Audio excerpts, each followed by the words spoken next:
Back again, once again, on the podcast, the Eickholt and Clover Power Hour, brought to you by FanDuel. What are the odds David's had over 2.5 coffees this morning? Maybe they can put that on the on America's favorite sports book. Welcome to the show, David. How we doing? Good. By the way, really quick, what were the odds on it right now? If you had to put, I would say right now. like it's pretty even there, like minus 120 that you have had more than 2 coffees. Yeah, it's a hell of a line. It's a good line.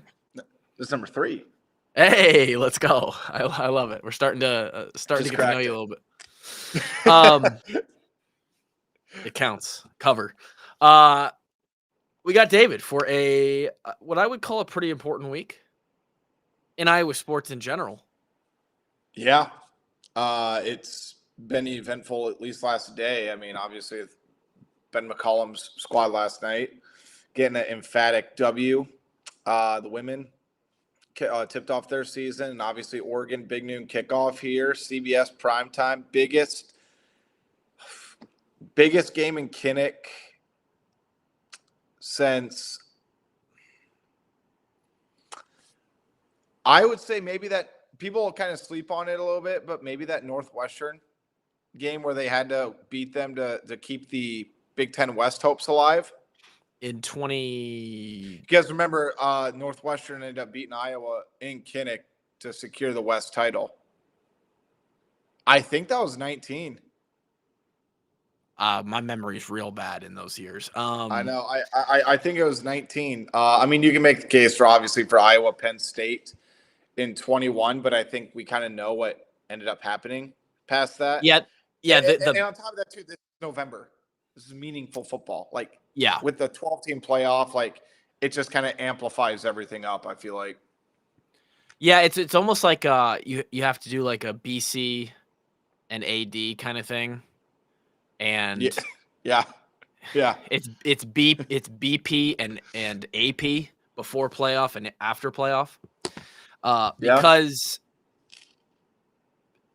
the depth of teams that get brought into the playoff, but also in turn the conversation of potentially being in the playoff changed dramatically when it went from 4 to 12. And so now, and of course, after the fact, 2020 hindsight, similar to that 21 Penn State game that you mentioned, yeah, that game was so sick. They were both undefeated. It was what, 3-4? Yeah. It was 3-4. Going into that game, really up until the next week, that game was the biggest game in Iowa City in decades, right? But after that, it's tough. It's so tough because everything's just. I mean, what you don't want to go all the way back to 85, right? Like Michigan, Iowa. Well, that's the one. That's the one I would have gone back to. But the problem is then Iowa goes and immediately drops one to I think Purdue the next week. I think that was David Bell. Motherfucker could just and then they have a bye week. Then they drop another one to Wisconsin after that. And what those two teams turned into.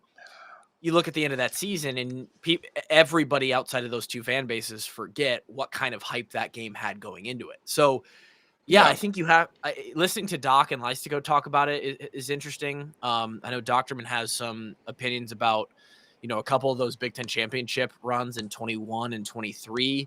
There were some important games that weren't necessarily ranked matchups in Kinnick in November. Absolutely.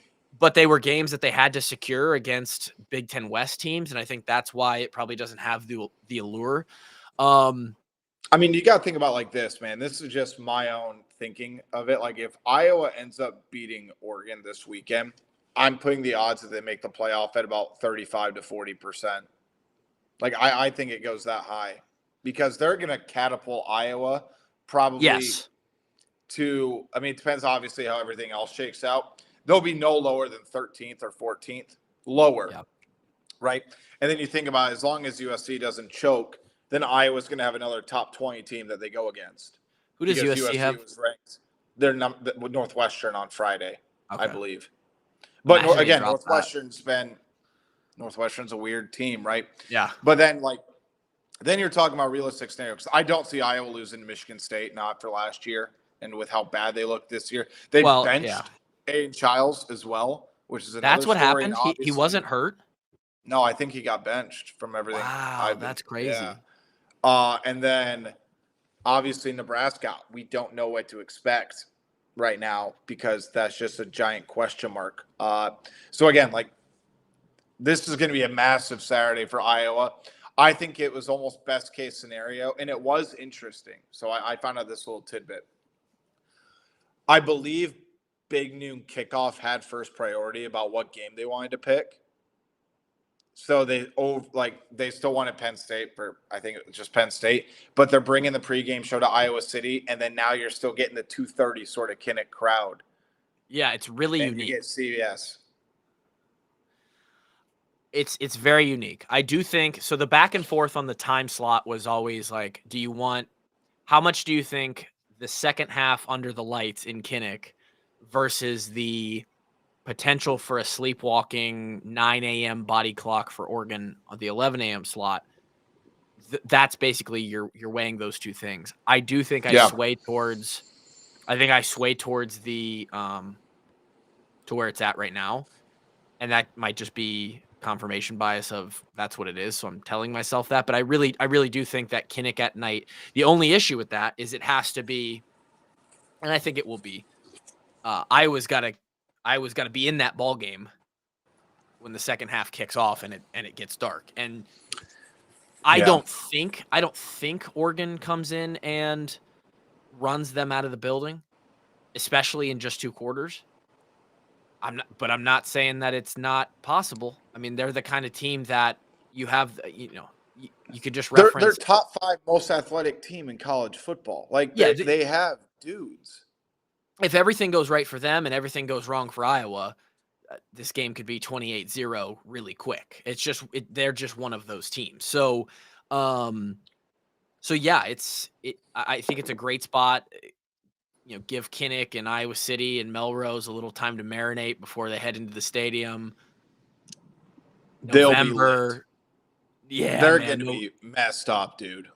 It's especially with Big Noon Kickoff, and especially Iowa's opening the parking lots earlier because of Big Noon Kickoff. People are going to be allowed to park at 7:30, dude. Yeah. And you know what that means? The fireball's cracked at 6 a.m. for a lot of these folks. It's going to be wild. And it feels like the season has built to this too. Like you said, this is a November football game. This is a game that's played where the CFP rankings are out. Back in 21 with Penn State, that was game 6 of the year. I believe that was the 6th game of the year. So you're halfway into the season. The Big Ten picture was not as clear then. The playoff picture was not as clear then. Love that Iowa gets ranked, and we'll talk about that for everybody who wants a little bit more analysis between, I believe, me and Kevin. I don't know if Grant will be on the preview tonight. Credit the College Football Playoff Committee. I thought they did a damn near perfect job, and I will probably never say that again for the rest of my life. That's rare. And there's probably a conversation to be had there. We'll have it tonight, and I'll get your thoughts on it in a second. But I basically tweeted one thing, and it was, hey, at 20, the respect they get there, and the fact that they are just ahead of Michigan and ahead of Washington in those rankings means that if Iowa wins out, they are in the playoff. That is, there is probably a small, astronomical outlier chance if all the stars aligned and all the right things happened within the SEC and the Big, that they would somehow miss. But I just don't see Iowa not being the 3rd team behind Ohio State and Indiana at that point. They would have the head-to-head over Oregon, who would at best be 10-2. They're not leaving the 3rd place team out. No, and the Big Ten isn't only getting top 2. 20 wins in November and going to USC. They're going to prioritize that. Iowa will be the 3rd team out of the Big Ten, and the Big Ten is not just getting 2 teams in a 12-team playoff. So that it is what it is. So I love the respect that the playoff gave them, and it really sets it up, man. It's a 20 versus 9 matchup in in Kinnick. It's a really interesting matchup stylistically, and we're gonna get to kind of what KF said here in a second, but it's a really exciting game. It's the biggest game, and it's built to where you had Indiana earlier in the year. They looked good, but no one really knew. I think that was game 4 or 5, whatever. And it was like, okay, and we just missed it, right? Day game. Then we get the Penn State game. Even though Penn State is Penn State this year, they win that one, big comeback, like it builds a little bit more. And that Kinnick environment is just taking a step, another step, another step. And here we are, Oregon, November, daylight savings happened. The sun goes down. You have a chance to get a team in Kinnick and continue to shift the narrative of like, oh, you can't beat ranked teams. Kinnick has lost its power. You can't compete. In the 2 games, I don't care about the 3-5 record that Penn State has. In the 2 games against playoff teams that we talked about before the season started, we've done exactly what we wanted them to do as people on the outside of this Hawkeye program. Is we want to see them at least compete and get at least one win between those 3 big dogs that come into Kinnick Stadium. We're 1 for 2, damn near 2 for 2, with an unbelievable opportunity to be 2 for 3. So, and they know it's interesting though too. You realize that the committee is absolutely prioritizing Iowa's 5-point loss to Indiana. Yeah, like that's a big reason they're ranked. And I know people say like, "Oh, there's no moral victories," and I understand that. And I do wish that when national people talked about that game, they talk about the fact that Mark Gronowski got hurt. Mind you, tie a game that kind of is just annoying to deal with. But like, oh, Iowa pushed them to the edge. But people need to understand. If I had to vote, I would vote Indiana #1 in the country. Ohio State's right there. But, Indiana is kicking the shit out of everybody right now. Yeah. And Iowa made them look human. So, again, the other part is something about Oregon. We realize that the ton of talent, freak athletes, big brand. I think Dan Lanning is a top 3, top 4 coach in college football. Yeah. I think he's #1 personally. But I think he's awesome. There's the case for it. I think he's awesome, right? Do you realize that they haven't really beaten anybody either? I thought that's what you might bring up because they haven't beaten anybody. And this is a topic of conversation within the Oregon fan base after last night, because Oregon, who's been taught, right around 6 all year in the AP and the coaches, number 9 in the CFP. And they're sitting there going, oh shit, they don't value us and our schedule as much right now. They have 1 loss. It's to Indiana. And in a straight up comparison, Iowa versus Indiana, they both got Indiana at home, and Iowa performed better. The wins that they have, I don't believe they have a win over a team that has a winning record. I think they might have 1. I'm going to double check that though, because I checked it earlier this morning. But so they don't. Is there a chance that the Oregon fan base and as much as they see on the field and there's eye tests and they have incredible athletes and they competed with Indiana, they went and competed against Penn State, beat Penn State. They have one win against a winning team, Northwestern. Yeah. And I think neither one of us really buy stock in Northwestern. Now, to be fair to them, they're kicking the hell out of a lot of teams. Sure, they haven't in the past few weeks. The Penn State, obviously, they put them in a double overtime. Lost by 10 to Indiana, 56-10 against Rutgers. That's notable, obviously. And then 21-7 against Wisconsin. We'll get to the weather aspect here in a second. I didn't mean to cut you off, but yes, Northwestern is the only team that they've beaten with a winning record. Yeah, I had nothing left to say other than, is it possible that Oregon, similar to Iowa, because Iowa's playing the same game right now, you just said they valued Iowa's loss to Indiana in that ranking spot. Iowa similarly, the Iowa State loss looks horrible now, and they've been decimated by injuries. But I agree. They've come back down to earth a little bit. Iowa's best win is a Minnesota team that's very average. This is a game against 2 teams that have a good record, have a lot of potential, but don't have a ton to back up. We have a strong resume bullet point, right? And so, Oregon probably has the best resume bullet point in the fact that they score 40-something a game and they have 500 yards a game, but that's it. Well, let me throw that back right at you. How do we measure if this Iowa team's better than Iowa teams in the past? They're blowing out teams. Yeah. Iowa does not blow out teams in past years. They win by 10. They control the game. Iowa beat Minnesota. And again, I get it, right? I get it. In Wisconsin, what was it, like 78-3 combined? Yeah. And again, I get the Penn State one. But the other thing I'd almost push back on when it comes to Penn State, we know they're not good. Okay, we know they haven't looked up potential. I have a hard time. Iowa won the game in a different way. Yeah, we talked about the time they came back using a quarterback run game. They came back using offense. We haven't seen that, and that's why I've sat up here and we go on radio shows, go on this platform, go on Iowa everywhere, radio, whatever, and I have said this might be one of the best overall Iowa teams since I started covering the team.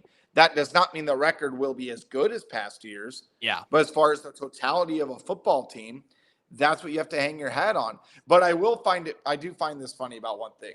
I think Oregon, Iowa have kind of really enjoyed the banter on Twitter. I think it's been kind of like a fun rivalry, but like there has been respect there.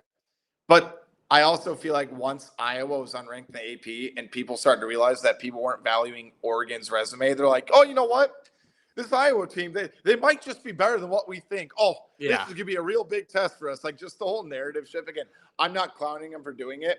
I think it's really funny, but it is worth noting. And the other part is like all the people saying, well, it's a one-dimensional offense. All you got to do is, pack 8-9 in the box. I'm like, wow. I can't believe no one's thought of that. I'm stunned nobody's thought to do that against Iowa. Yeah. To be fair, if you do that, you can slow Iowa down. They are not going to, Iowa's total offense when you look at yardage, and there is a lot that goes into this. There's field position, special teams, number of possessions, all this stuff. They're like 115th in the country. It doesn't tell the whole story. You look at scoring offense, I think they're 53rd. Or something like that, which is they're one point away from me. Overall point, one total point away from being in the top 50. They're being a little, which is getting into a dangerous spot where people were like, man, if we get an offensive coordinator who can just get us into the 40s, this could be a dangerous team. You might be seeing the precipice of that. You can yes, Iowa's gonna lean on the run game. Even though it's not just one-dimensional from the running backs, it is a Mark Gronowski. There's some gadget stuff with Weechin that they do in the motions and it's heavier on the run. You can slow that down. There isn't the inability to pass, though. And that's the other thing here that gets a little bit lost is from the outside, it seems so easy, David. All Oregon has to do is take away the run. We'll make them throw it. And the guys on the inside at Oregon, not that they're scared, but they know damn well they've seen all the tape that they have on Iowa. Oh, he can make that pass there. Oh, they can sit a guy down in the hitch route for 8 yards and get 8 when they need 6. Like they are capable of getting it when it has to be the supplement to the run game. And so not to mention all the stuff that when they do try and pack the box, the amount of tricks and misdirection the pre-snap motion, absolutely. It's a chess game. That's the whole thing. Like that's what Oregon's defense is going to do too. I mean, Mark Gronowski and a few other people talked about how they like to go in cover 2 and then they switch into cover 1 at the last second. It's going to be about Mark Gronowski's pre-snap read. It's going to be sort of that offense versus defense chess match. There are so many other factors. One factor, and again, this is maybe the storyline narrative from the outside media perspective, me throwing a wrinkle in this, but I think it's important. Oregon is a great football program. Okay, this is not a slight. This is not anything against them. These are all 4 or 5-star talented corners, loaded athletes, right? Yeah. Are they going to be humble enough to go on an island one-on-one against an Iowa receiver and stay 100% locked in, knowing damn well the narrative about the Iowa passing game throughout the past however many years it is? Yeah. Because if they get caught slipping one time, Iowa has a chance to make something happen. They can make them pay. Example of it, think of Nick Easley's touchdown. in the bowl game against Yeah. Mississippi State. Loaded defense, load secondary. Iowa couldn't run the damn ball. They had negative 15 yards at the end of the game. Wild game But they for caught up stats. one time, biting on the run and trusting the corner to stay with the receiver. It did not happen. Are they going to be humble enough to respect Iowa's wide receivers?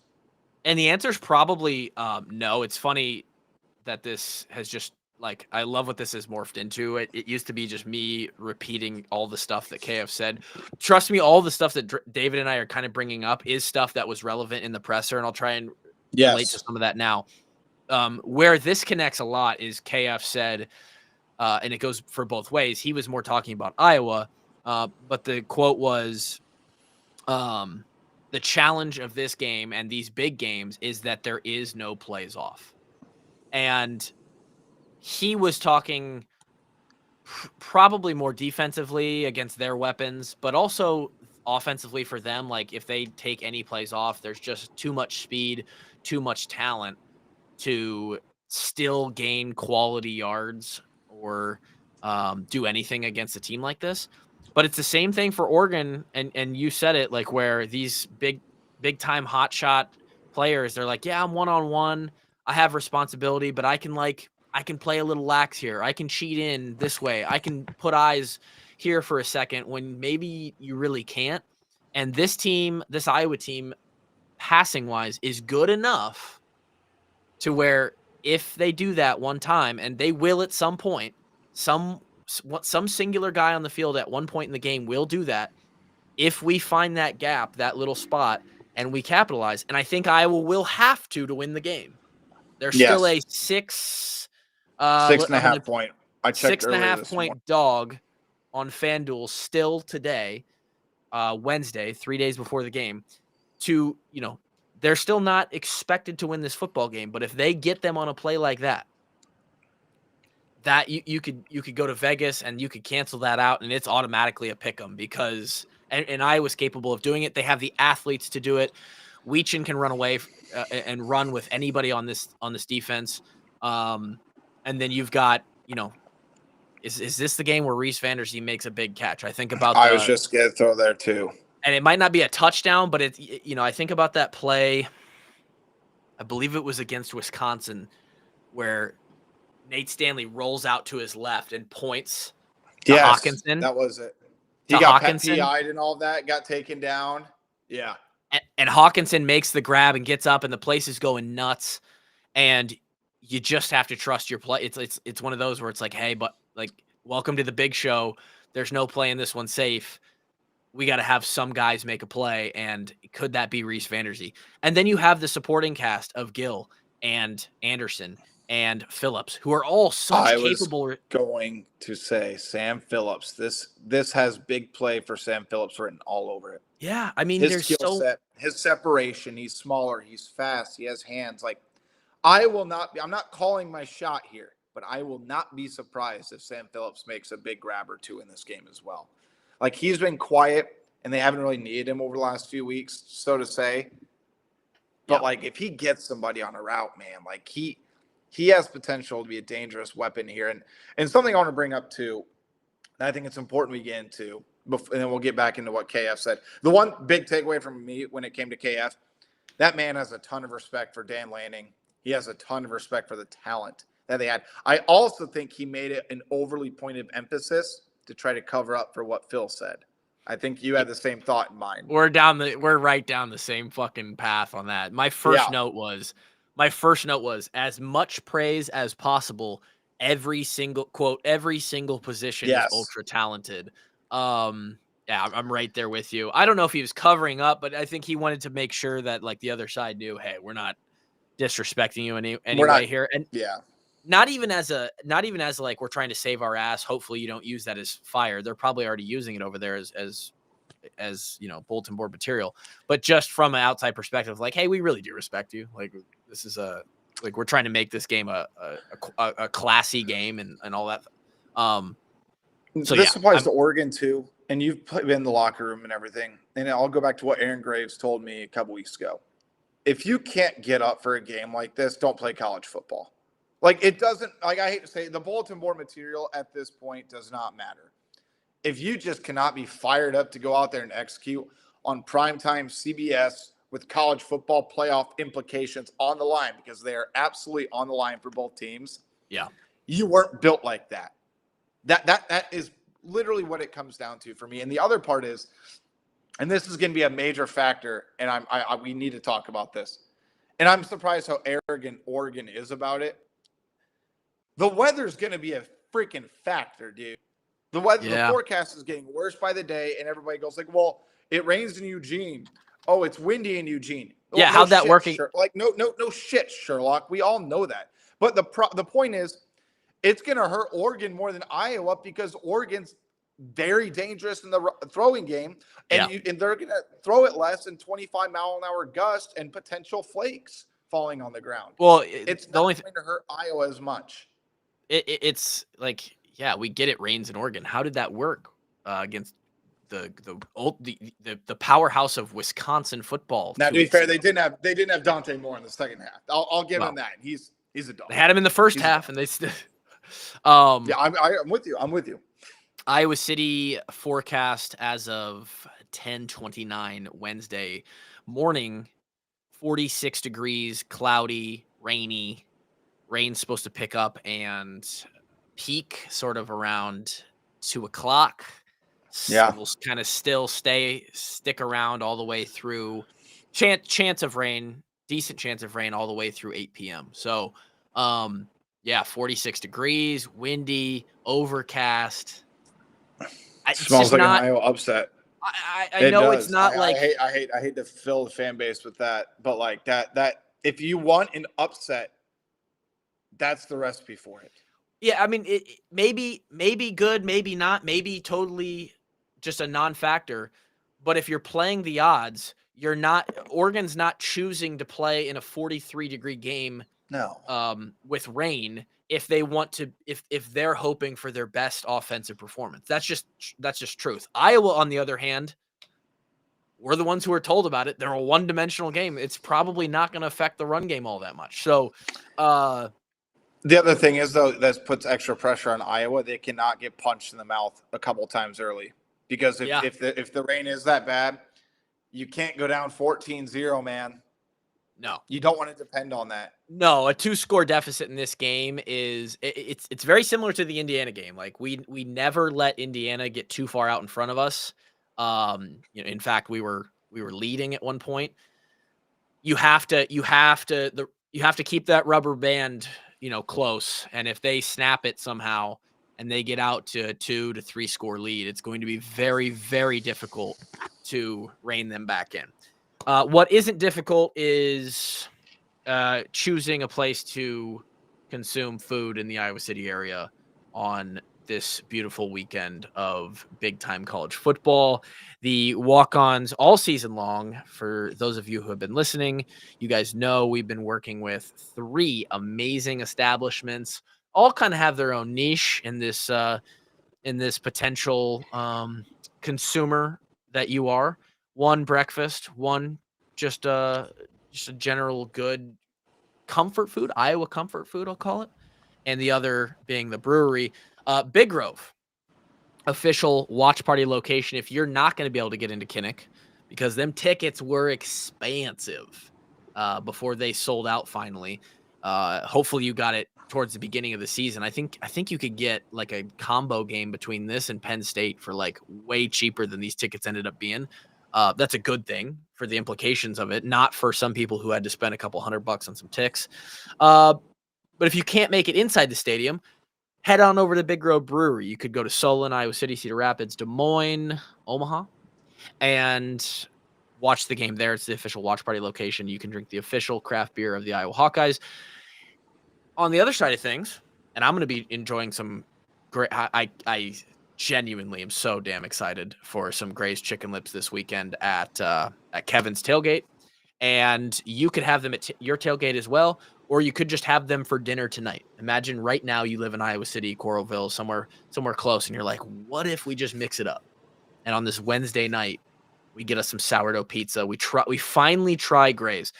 And And then Hamburg in. Josie was on the podcast last week during the bye week. He said he tried to go to Hamburg the day after the game, and he couldn't get a spot. It was jam-packed. And so, maybe the advertising's working, or maybe it's just the fact that the product and the experience that they put out over there at the Hamburg Inn number 2, Iowa City, is elite.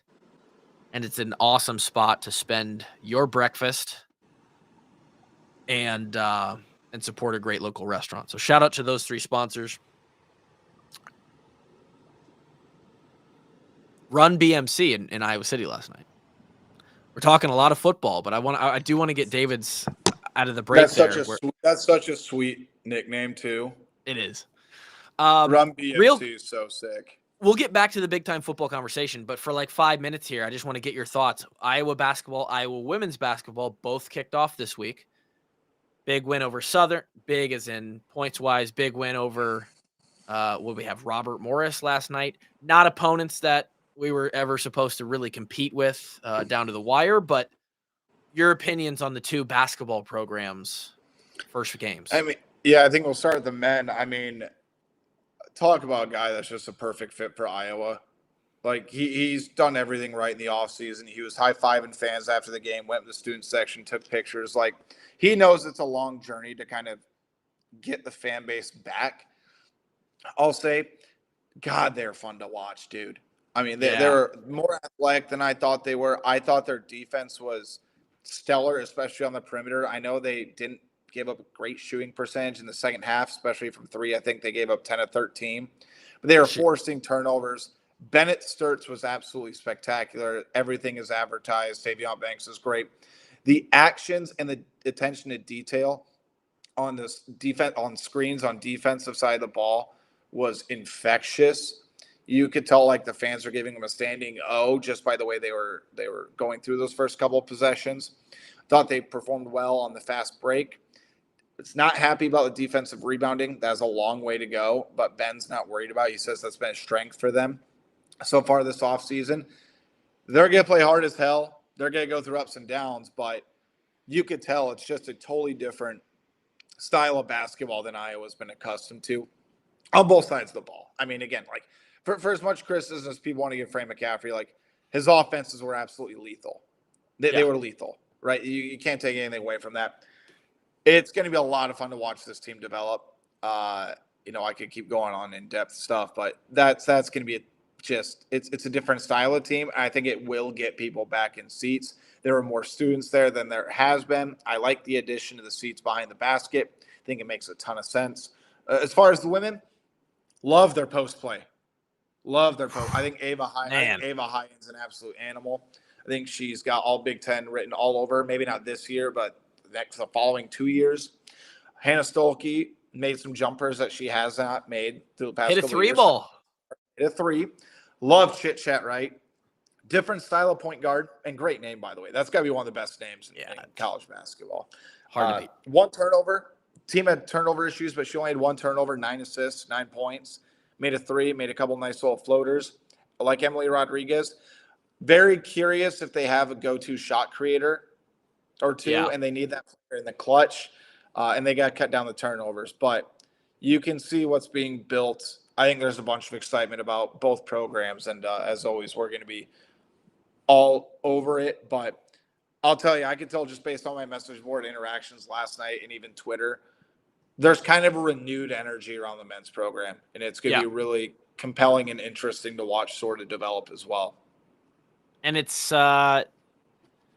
kind of crazy because the women's team is a lot of the same faces, obviously a couple new freshmen. You can literally in this new college sports ecosystem, or you can just completely get a new coach, a completely new team, and it's like, okay, these are the Iowa Hawkeyes. And I saw several tweets that were like, this is weird watching a team that I don't know anybody on this team. Like, this is our team, but I don't know anybody on our people are trying to just trying to put numbers to names and stuff, and it's really funny to me.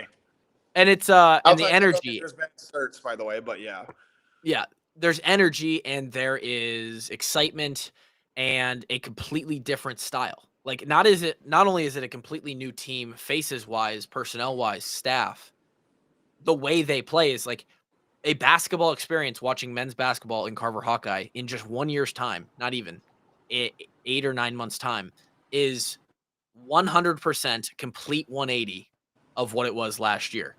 Some good, some bad, whatever. It's 100% different. And I think there's a lot of potential. The fire that McCollum brings is that's fun. It's fun, man. It's fun. I think Elliot tweeted this, but he said like, "Oh, I'm sorry, it was Tyler Tatchman," but he was like, "There's no way Ben McCollum burns less than 500 calories in a game." Oh yeah, and facts. If you watch him on the sideline, absolutely. Like, what I love about him, he's a freaking psycho. Yeah, and I mean that in the most like endearing way possible. You can't tell if they're up 25 or down 25. And he coaches with that same fire, that same intensity.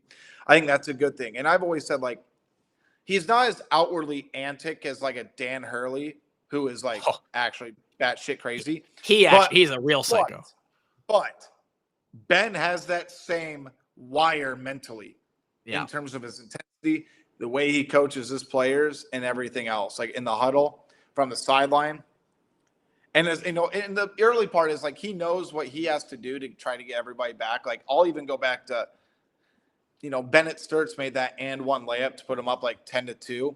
He's the one looking around the stadium like, let's go, hyping everybody up. And in his post game last night, he said, "Look, you didn't come here to spectate, watch us play. You need to be with us. You need to get lit." And I'm like, okay. Ben is like actively encouraging people, like, don't come there and watch and knit, read books, sit down. He's basically telling them, go get 2 tall boys, stand up, don't sit down, and start screaming. Get fucking That's lit. What he wants to do. Yeah. Yes. Which I love, and that's the energy we need. And then on the women's side too, like, it's fun to see a bunch of that potential as well. A bunch of runway on a lot of our players, and of course, Velichko commitment, Jenica Lewis committing tomorrow, down to 4 teams. And it's down to 2, and I would just be level head about whatever happens. Yeah. And the Swarm Collective, our last sponsor of the day, is part of all of that. Direct quote from Beth Getz: "When it comes to name, image, and likeness, it's critical piece for our student athletes and our success competitively. No different than the generosity that's coming in through NIL gifts and through the Swarm and in other ways. It's just as important these days as scholarships and facilities and any other needs. Brad and the Swarm, good people, doing great things, doing it the right way, and helping us be competitive in the new landscape of college sports, in the massive Big Ten, going up against a ton of these teams with massive donors. iowaswarm.com if you want to join and help and donate. It's helping the Hawks on the court, on the field, and beyond. So shout out to them. Where do I go from here? I was going to say, do you want to go back to football, or do you want to stick with the basketball talk? Because there's going to be plenty of time to talk basketball. So I agree. One of the things in the opening press conference, or the opening statement, potentially in his first answer to whatever the question was they coach. I think sometimes with the way Coach Ferentz runs his program, and like the insulation and like, they don't, the whole thing for a while was they don't have Twitter, they don't have social media. Like, they know that this is a big game. They are very, very aware of it. You said earlier, like, this is not one, Graves, if you have to get up, like, if someone has to say something to motivate you to play in this football game, then you just aren't that guy. Coach said, it was a leadership question. You might ask the question. I asked him about, like, how much does he coach them and how much does he trust his players to have leadership behind the scenes? Because I asked players before we talked to KF, like, is it better for them just to solely lock? And again, I'm not naive enough. Yes, they understand what's at stake. They're not stupid. They're never going to be outwardly tell us. But do they even talk about it in the locker room, or do they let everybody process it differently? Or do they talk about it for 5-10 minutes just to get everybody's mind off of it, or just at ease? still they're on the same wavelength, or do they go about? So it's basically just like the balance between do they do it or do they not, and how much does coach need to level head them out versus how much does he trust his players and the leadership to do that? Interesting answer. He was pretty open about this is a collective leadership team versus some in the past have had those individual figures. I can think of, our senior year specifically, you had Josie Jewell, you had Nate Stanley on the offense, you had Butker and a couple guys on the offensive line. You had Ben Neiman, you had like one of those linebacker cores that was all very veteran. CJ Beathard in 15, Austin Blythe, Drew Ott. You can name these guys, and those are the guys who, like, hey, that was the leader of that team. That was one of the leaders. And I think Mark is that guy. But another product of the portal and only having some of these guys for 1 or 2 years is they have the leadership. They haven't built 4 years of that where, like, Yes, he's our general, right?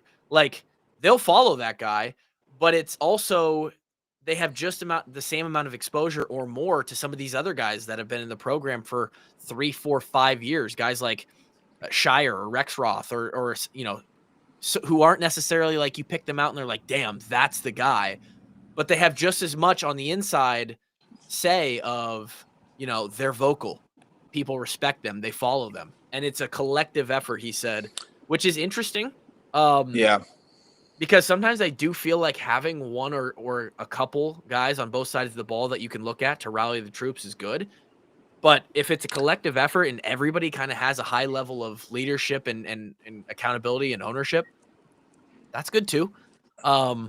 I would say the offense is more established than the defense, and I don't mean that as an indictment on the defense. I mean, I think Logan Jones is clearly head and shoulders one of the biggest leaders on the team. I think operationally, he's the biggest leader on the team. Yeah, I don't disagree with you on that. And Mark's obviously there because how much is Mark brought up all the time, despite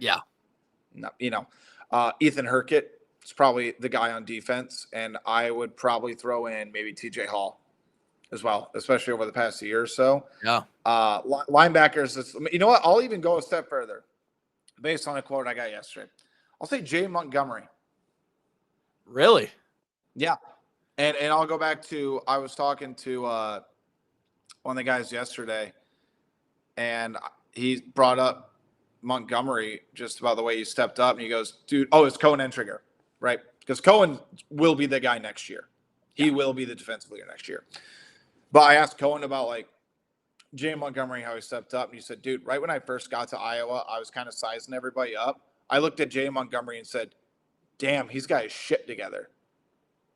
And I'm like, okay, this is a guy who's only played special teams, but like Cohen observed him and modeled his own day-by-day process and work ethic based on Montgomery, the way he went about his business. What's really interesting about that is it's funny to hear another guy say that because internally everybody does that. I remember the moment of me doing it in the Hillcrest dorm in Iowa City. It happened before that, but I just remember it was Drake who was my roommate.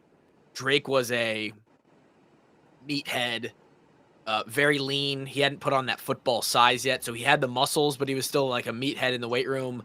Lean guy because he was a swimmer. And I just thought, like, I was going to be a long snapper, so it wasn't like it really mattered. But, like, you come in with your class and you look around and you're like, am I physically capable of doing this? Yeah. Right? And I remember looking at Drake like, fuck, he looks so much more like an athlete than I do. So does Bo. So does Josie. You do that physically. Montgomery, though, not physically an imposing guy. He's 5'11". Like, on a good day. Yeah, right. And he's strong. Don't get it twisted. Like, he's got some strength to him, but like he does not. I mean, again, there's a reason why every time Kirk talks about him, he always he's not going to impress you physically. Like, he's not going to be the tallest of the bunch. Yeah. But for Cohen to sort of mentally go through that process of sizing, quote unquote, sizing somebody up as far as how they go about their business, that's not only a really mature sort of way to observe your teammates and go about trying to better yourself, but it's also like that's a huge statement for Montgomery that Cohen said that. So it is an underrated thing that he came in, Harrell went down and went out, and he's come in and you could arguably say that it's been better. He's been better. Yeah. On my rewatches. And that's why he's going to be getting the start on Saturday. Which was a great and KF did not have to give it, by the way. We weren't and he did. So what's the rotation you look like? He goes, how about this? He said he's going to start on Saturday. He's probably start out with Montgomery. How's that for you? Gotcha. Yeah. didn't think you'd get that, huh? I was laughing. Dude, he was on something yesterday because, like, I remember, I think the Daily Iowan guy asked him about what do you remember from 1989? He goes, oh, now I can burn some clock on this. Yeah, he's like, I can burn some clock on this one. Good answer on that too. There's not a lot of history, Iowa, Oregon, but there is some going back to when they came in '89, going all the way back to when Iowa went out. Dan Lanning was 3 years old, by the way. Yeah, that's fun. That's really crazy. Gave a great quote about this is direct that he was making fun of Phil for being grumpy because he didn't want to have a bye week. There was a question asked about how do you keep the momentum during a bye week when you're rolling, but then you have a mandatory weekend off, and he's like, well, you got to be smart, you got to be mature about it. We knew that this was coming, we know how to deal with this. But he did mention that they've had discussions about it. They've looked back on years where the bye week has worked out. It hasn't. It's been good for the team. It hasn't. And it was just funny as shit that he said, Phil was grumpy last week because he didn't want to have a bye week. I was like, holy shit. Phil told us that during the availability too. He was like, yeah, no, it's up to me. I wouldn't do it. Yeah. I'd run these fucking guys into the ground, man. That's what he basically said. I loved it. Couple of we'll end with this. Couple of quotes that, again, every once in a while, David, there's a few things that you pull out, and maybe it's my perspective on it from knowing how Coach approached us in team meetings. Two things that really stuck out to me. Okay. There was a question about how this Oregon team compares to Indiana. That's really the one on the schedule. It's like, hey, they're the other top 10 team that you've played this year. Do you feel better or worse? Do you change anything? Do you stay the same? Like, how do you work that? And he started the answer with mentioning how good of a football game Indiana was and that it was one of the better ones he's been a part of. And I just got the sense, listening to the way he answered that question, that they have used that game as if there's been any doubt about this week and the hype that you start to feel build, which he was also asked about. He said he still gets juiced. It's a special environment. It never gets old. They're feeling it on the inside. And some of the way that they use that calmness or use some of the things that they use to calm them down on that stuff is, hey, Indiana's number 2 in the country. We complete a screen pass. You beat them. Like, you've been here and done that a month ago. There's no reason to be nervous. Go play loose. Go play free. You can beat this Oregon team. I think that they've talked about that Indiana game on the inside a lot. I do. I think they've used that film a lot as a confidence booster, as a, hey, look what we're capable of. Look who we are when we play a team that's of the elite this season. I think we're going to get, again, I'm not predicting Iowa. I don't even know who I'm picking at this point. So, like, I'm not trying to, like, just sit here and gaslight people one way or the other. I think we see the best version of Mark Gronowski on Saturday. I don't know what that entails. The player said he was back, didn't they? He's now 100%. He said that. But he said he's the best he's felt in several weeks. But, like, the other thing I'd point to, Tyler, who the hell's 100% in November? Nobody. Yeah. I don't care if it's a bye week. Nobody's 100%. I was a long snapper, and I was still probably at like 98 or 99% by week 10. They're like, nobody's at 100%. Yeah. But Mark has been a part of so many games, and I don't know if you watched his interview yesterday. He had a really cool answer about, like, how you get ready for these big moments. And he just goes, like, it all starts with belief, the day-by-day process. Once you believe, then you hold yourself to that standard, and that's what drives you through the course of the week. And I said, okay, that's It's a really unique kind of way to process it. But I also think there has to be a confidence boost from the offense of like, okay, we have a quarterback who's played and won big games like this. He's been a part of moments like this.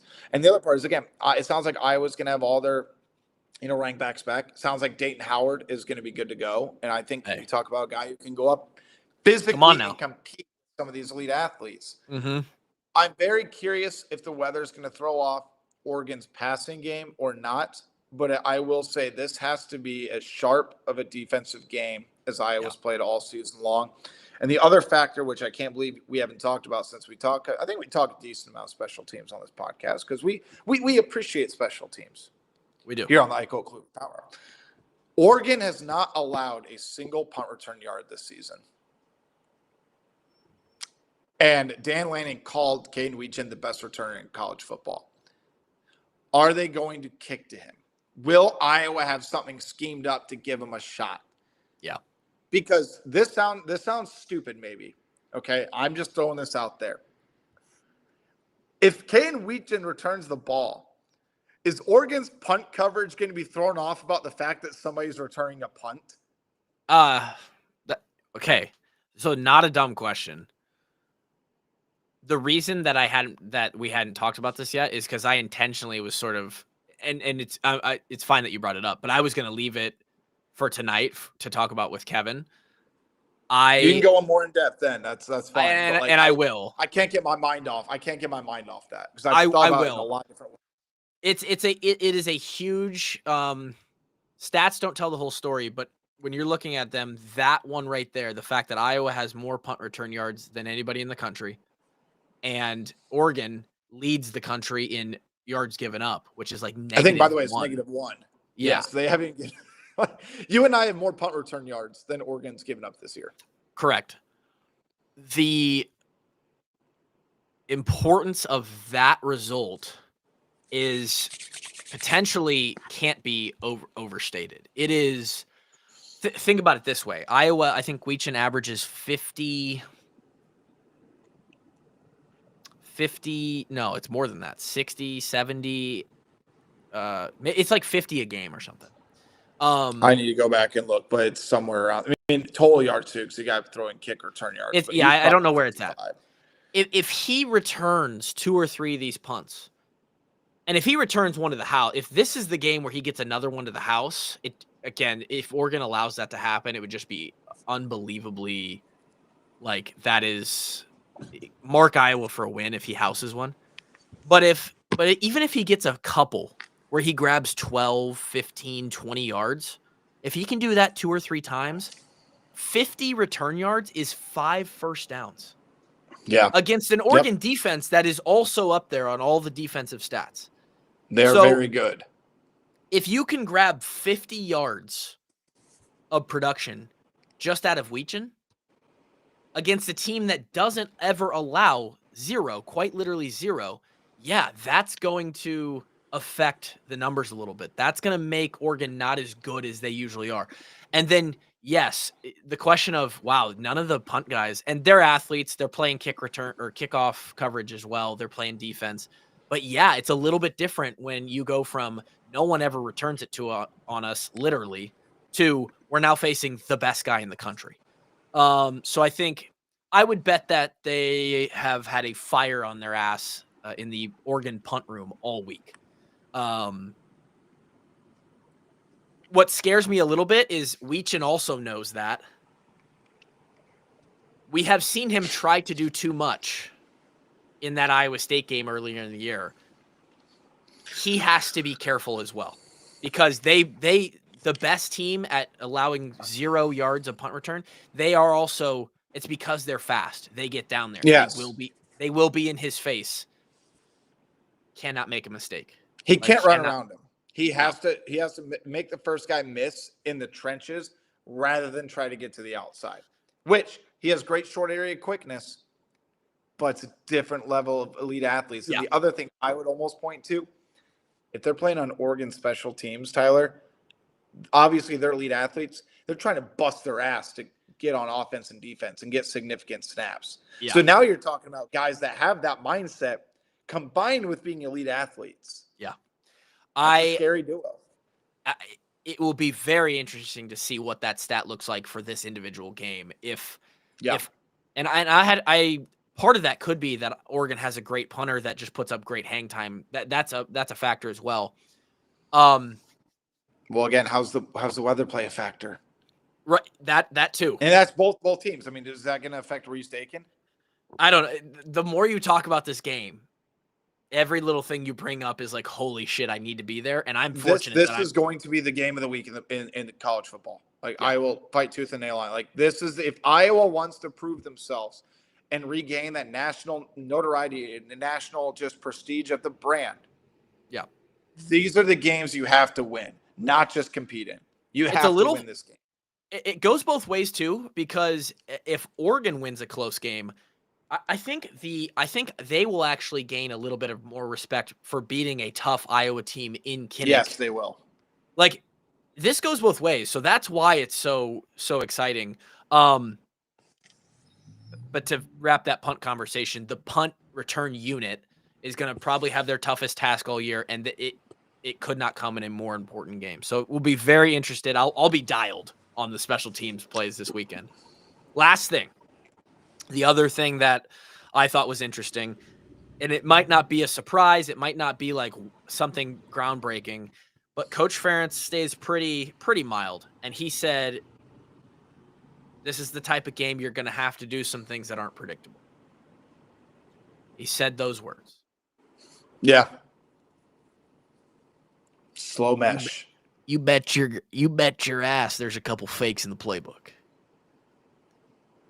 Lester, you empty the whole fucking bag. Yeah, everything. You don't hold anything back at this point.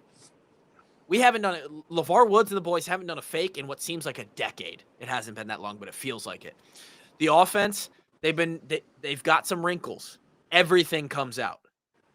This is the game you empty the clip, because last night's ranking in the CFP basically makes it so that every game from here on out is a playoff game. With where Iowa sits record-wise, yes, and the rest of you might as well just treat this game against Oregon as round one of a, in some way crazy outlier world, a 9-week playoff where yes, 100%. This is just round one. And if you want to it's also the toughest round. Well, it's the toughest round of the rest of the regular season. So far, yes, this is the game of the year. Like, yeah. So I don't know what the hell's gonna happen. This is gonna be, honestly, Tyler, this could be a shit show. I can't wait to cover it. But like what was some like absolute cinema like that? I don't know how it's gonna play out. That's 100% what it's going to be. I'll tell you this: you and I are both going to be there, as well as many of the listeners. And what a fucking treat, huh? Like, how lucky are we that we get to go and be in the stadium? I get to be on the field for this for a quick 90 seconds when they honor the 2015 team. So, I will be wearing Kirk's dogs. Look for I'm gonna flash the Kirk's dogs on the screen if they pan the camera. They'll throw you on the big screen. They will. Yeah. Will I flex? No, I'm not gonna flex on Kinnick Stadium. But no one will be surprised. No, I won't. No, I'm not going to. It'll be cold. I'll be dressed. You won't be able to see anyway. I'll look like people will be asking, that guy was on the team? I'm excited. David Eickholt, thank you so much for joining us. Not only talking about football, but basketball as well. A lot of exciting stuff happening at 247 Sports, the Hawkeye Insider. Did you sleep last night? Are you going to get any sleep today? Do you have any time off? I got 3 more podcasts today, and then I got to do a couple TV hits tomorrow. And then we have availability with Big Noon Kickoff, their crew, on Friday afternoon, so I'll get a chance to talk to them. Love that. Yeah, so it's no, I'm not, because then the men play Friday, the game Saturday, then the women play Sunday. Who has it better than us, baby? You wouldn't want it any other way. No. Eickholt and Clover Power Hour, wrapping it up. Check out the preview pod tonight, me and Kevin, and we'll continue this hype on our way to Saturday and the biggest game of the year for the Hawkeyes.